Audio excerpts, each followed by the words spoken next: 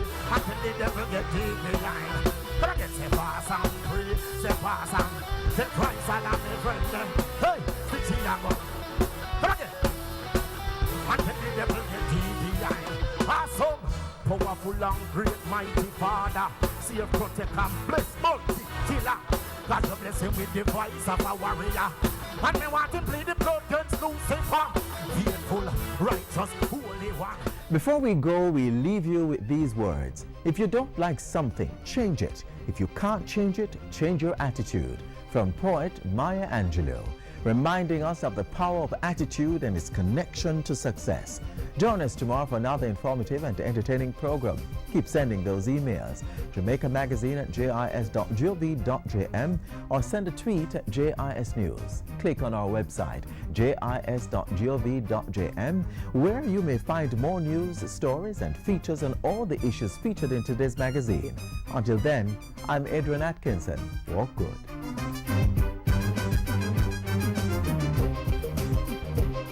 This has been a production of the Jamaica Information Service, the voice of Jamaica.